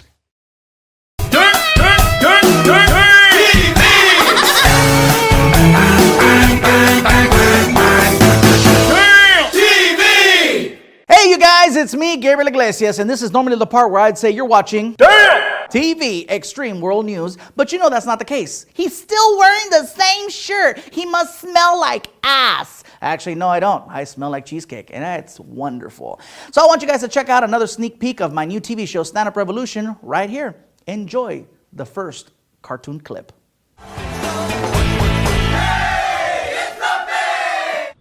I don't want to go to church. It's no fun. You know, you're not supposed to like it. It's supposed to be good for you, kind of like eating broccoli. Like you ever ate broccoli.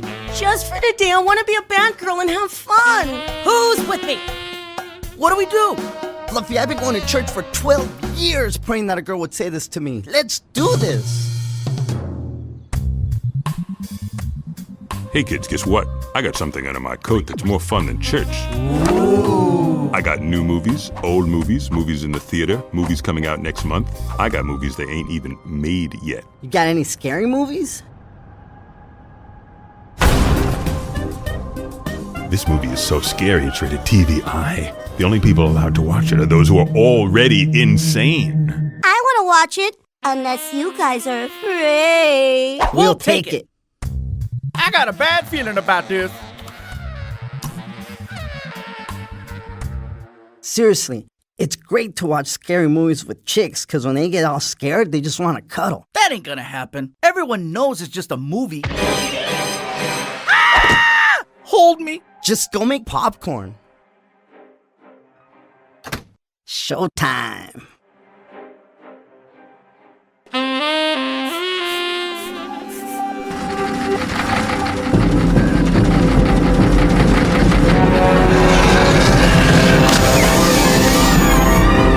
I want your soul. What? This stuff really works. That's not good. I better check on Martine and Zarina. Just remember, I got an appointment with the dog groomer. See you fools later. I'm gonna drag your soul to hell, Martin. Ooh, moonlighting. Daddy likes.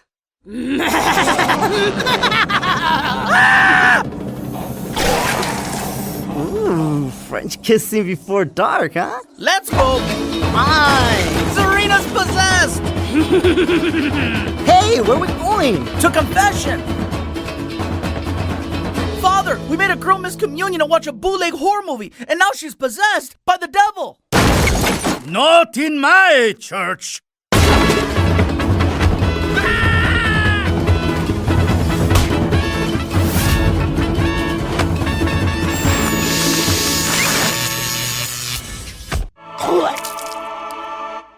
God bless you. Wow, Father, you're really good at your job. Thanks, Fluffy. Now, who is ready for communion? Hey, man, you got something like with a pit bull and a poodle and a stick? Hell yeah. There you have it, you guys. I hope you enjoyed my animated short called Hey, It's Fluffy with my buddy Martin and myself. Guess what? Next week, we're back. It's official. I'm coming back. I should already be back if you're watching this, I think. Hopefully. Whatever the case is, you guys, don't forget to subscribe right there. And I will see you guys in 1 week right here on Damn TV.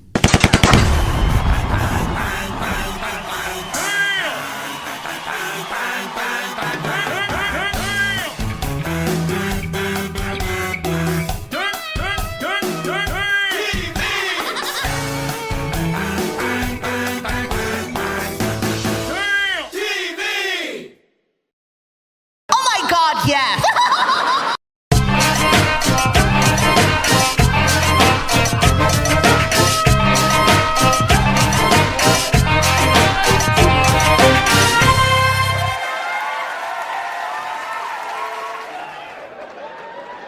Oh, and by the way, thank you to whoever brought the chocolate cakes in the back. I got them right before the show. Thank you very much.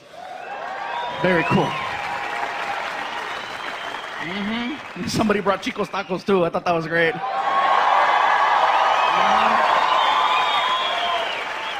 Now, you guys here know what I'm talking about, but everybody that's watching at home, they're like, Chico's tacos? Oh, what the hell's that? It's an El Paso tradition. If you come to El Paso,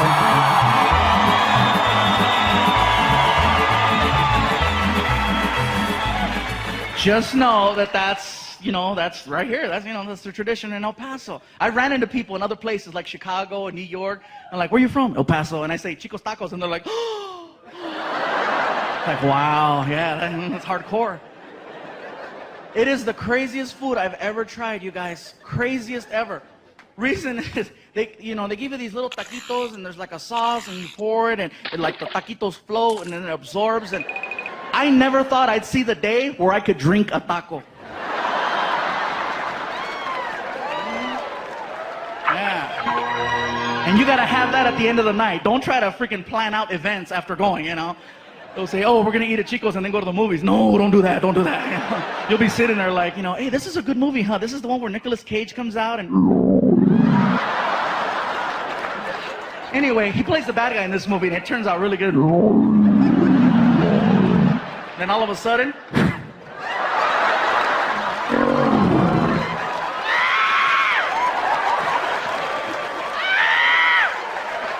You're running by people. They're like, Chicos.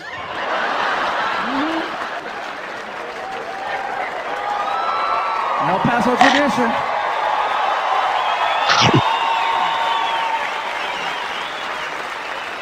You know what's funny? Is that a year from now, there'll be people watching this all over the world. Just like the first DVDs in Canada, Australia, and Europe, this DVD will wind up somewhere in Australia, and there'll be people in Australia going, what the hell's Chico's? Crikey, we gotta go. We gotta see Chico's. You watch.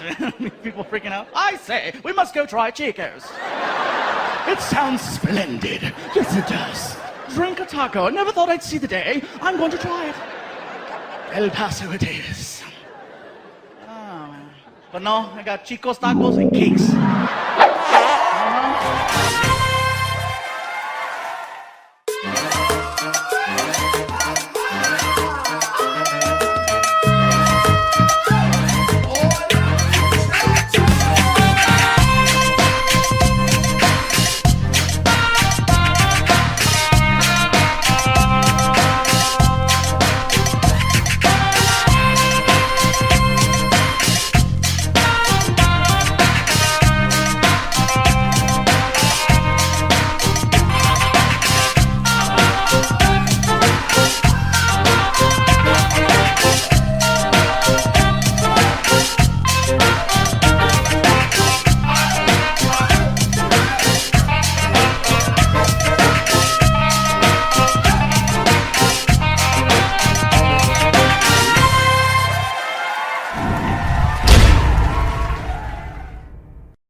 My publicist calls me up and she's like, Gabe, Snoop Dogg is looking for you.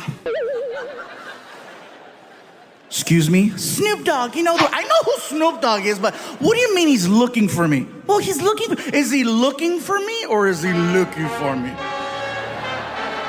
He's a fan and he wants to interview you. Oh, cool. Sounds good. What is it? I think it's some type of podcast. I'm in. Can I bring Frankie? Absolutely. Cool. So I hang up the phone. I'm excited. I want to tell my son. I'm like, Frankie, I'm walking towards your room. I'll be at your door in 3, 2, 1. Hey, all right, you're dressed. Good. Come on, let's go. Where are we going? Watch. We get in the car. And now we're off on this adventure to go do an interview with Snoop Dogg. You guys, let me tell you something. We get to the neighborhood and we're lost. The GPS says we're there, but we're lost. We're looking for a house and there's no house, just a big building. And so I'm like, this doesn't look like a podcast, really? So I pull up to the security gate. Tap the button on the wall. Security desk, can I help you? Hey, security desk, my name is Gabriel Iglesias, and I think I'm here to do an interview with Snoop Dogg. Okay, one moment. Oh, okay, this is it. Good. I'm so excited. Snoop Dogg? It's gonna be cool, right? Sir? Yes. Yes, hi. There is no Gilbert Ignatius on file. What? Could there be another name? Another name? I don't know. Fluffy, maybe? And the gate starts to open. I'm like, oh my God, I'm officially in the rapper's world because my real name doesn't mean shit.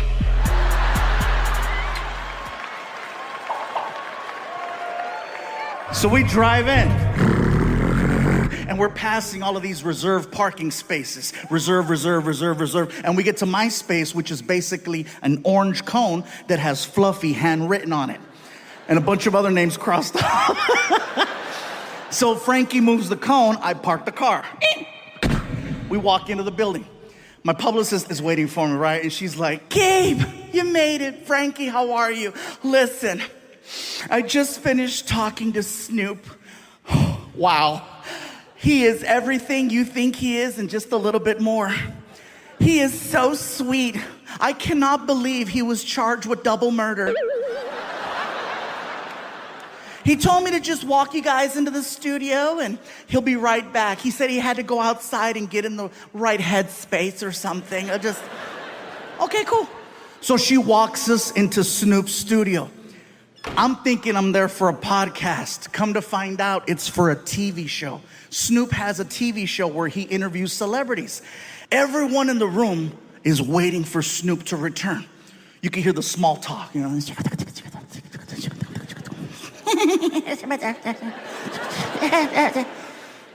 All of a sudden, everyone stands up. And I'm looking around like, what's going on? And I look at the door to see if Snoop's walking in, and I don't see him. And I could see my son. I don't realize it, but Snoop is entering the room through a different door. I don't realize it till like the last second. I'm like, what do you... Oh! So I jump up, I push in my chair. I'm so nervous, I don't know how to address him. So I'm like...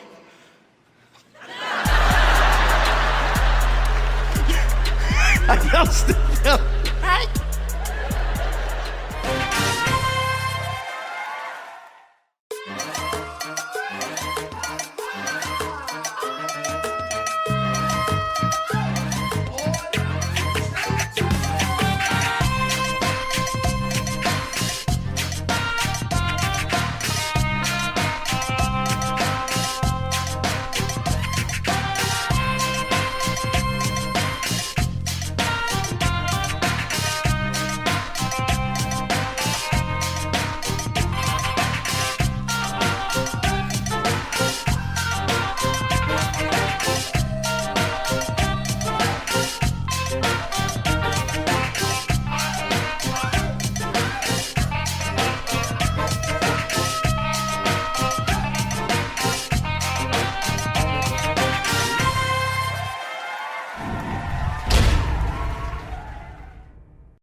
I'm just saying, you guys, I love my kid, but you know what? He's a little spoiled. That's why I like it when his friends come over the house. You know, his friends are constantly reminding him of the place he's in life.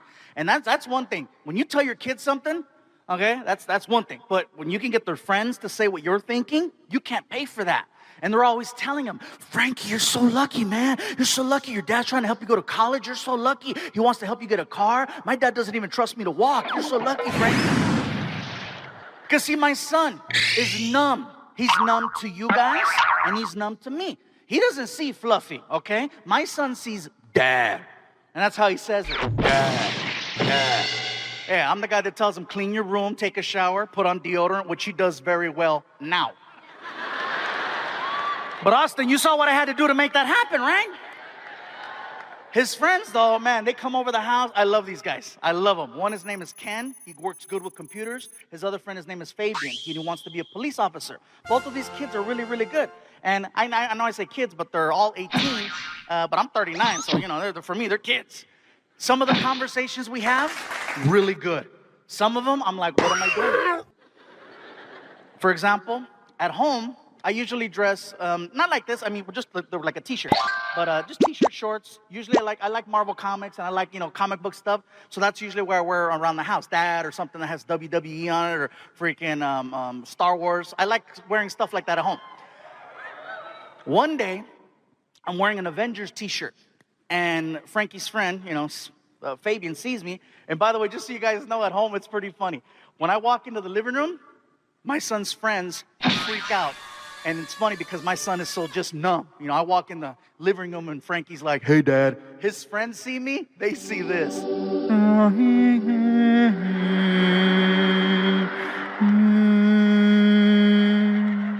With like doves.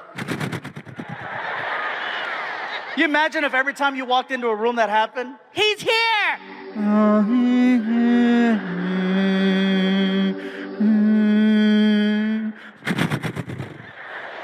Ladies, imagine if your guy could do that for you. It's your anniversary, a celebration, your birthday, you're laying in bed and you're like, what are you gonna do to me? What's gonna happen?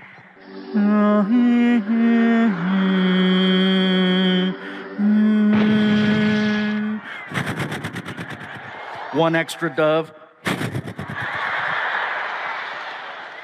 Just a thought. Anyway, back to my son's friends. So I'm wearing this Avengers t-shirt, and Frankie's friend Fabian stands up, and he sees me wearing the shirt, and he points. He goes, hey, and I go, what's up?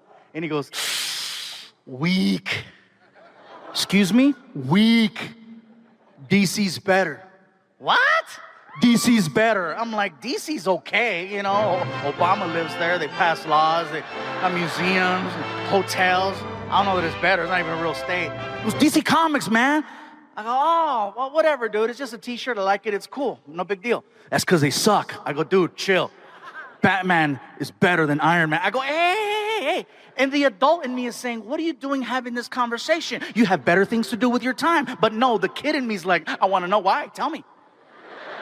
Why is Batman better? Because he is. I go, that's not an argument. First of all, Batman's not better. I'll set the record straight. Batman is not better. Batman is creepy. Batman is the creepiest superhero that has ever lived. He's creepy. He even sounds creepy. I'm Batman. I'm Batman. I'm Batman. You don't recognize that voice? Want some candy? Help me find my puppy. He only comes out at night. He's always hanging out in alleys. His face is always covered up. And who does he associate himself with? A guy named Joker, a guy named Riddler. His name is Batman. Joker, Riddler, Batman. Joker, Riddler, Batman. Those are Mexican gang member names. Can you imagine if that was his real identity at night? I'm Batman. During the day? No, chinga su madre, soy Batman, loco. Aquí me tiene trabajando como burro. So I said, all right, Fabian, Mr. DC's better. Based on my t-shirt says Marvel on it. And I see Incredible Hulk, I see Thor, I see Iron Man. Who are some of the superheroes that DC Comics has that makes them better? Go. Batman, you said that. Superman, that's a good one. Wonder Woman, okay. Green Lantern, wait. I said, I know the other superheroes, but Green Lantern? I said, what's his power? He wears a ring, and the ring gives him power. I said, that's a fantasy. I don't know any man who wears a ring who has power. And if you're not clapping right now, my point exactly. You can't clap. You know why? Because you're sitting next to kryptonite.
I went to a comedy show. I went to go see Chris Rock.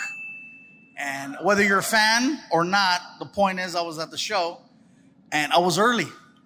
And I'm by myself, which is rare. Rare. I never go anywhere alone. And mostly it's because my team gets worried about my safety. You know, they're like, oh man, you know, hey, what if someone tries to kidnap you?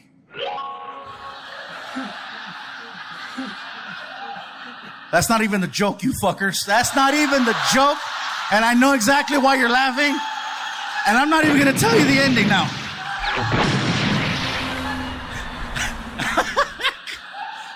Yeah, you guys are acting like Australians right now. That's what you're doing.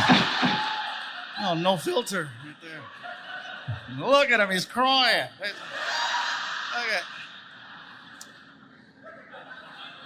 So I'm at the show. I'm early, by myself. And I says, you know what? I'm gonna go talk to security. Maybe I can relay a message to Chris and let him know that I'm in the crowd and I'm a fan and I want to say hi, take a picture. So I walk over to the side of the stage and I see security. And I looked at the security officer and I was like, hi. And he goes, Fluffy! And when he did that, I said, hey, listen, I forgot my keys. I'll be right back. And he goes, yeah, get your keys, get your keys, get your keys. I'm like, oh my God, that shit just worked. And just like that, I'm backstage at a Chris Rock concert. Once I was behind the curtain, I was in my normal element. I felt comfortable. I didn't look out of place. I knew where everything was. I knew where the food was. I knew where the dressing rooms were. People are coming up to me. We didn't know you were here. Just last minute call. No. I says, I got this far. I'm gonna push it. I'm gonna try to meet him. And so I made my way over to the dressing rooms, and it wasn't hard to find his room. The door has his name on it. And so I'm standing there, and I feel like a little kid. And I'm like, oh. The door opens up, and there's this guy in the room, like a bodyguard. And he's just massive, okay? I'm a big dude, but damn, dude's just... Welcome to Jurassic Debate!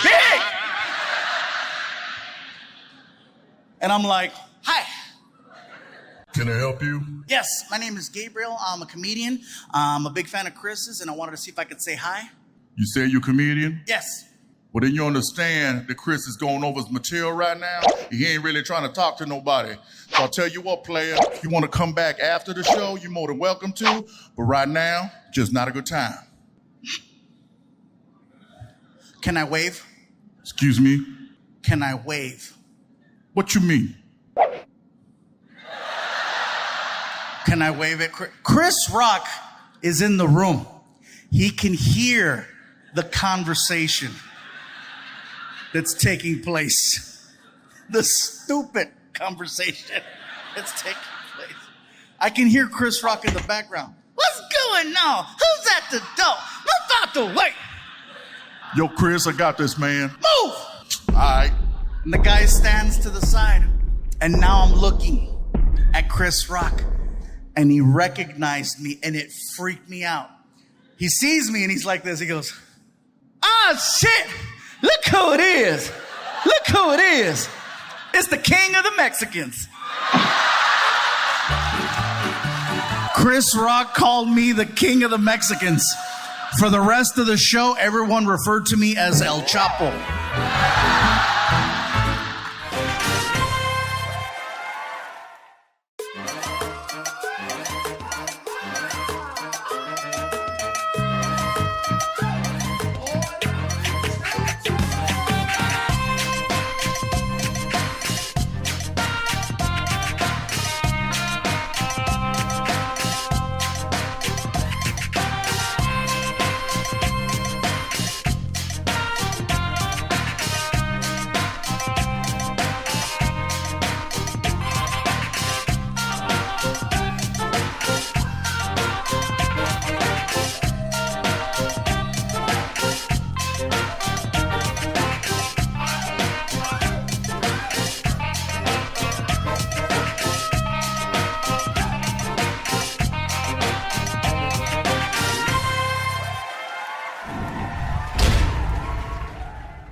I don't know if you guys know this or not. I'm celebrating an anniversary of me having my first ever celebrity death hoax. I guess the internet tried to kill me about a year ago.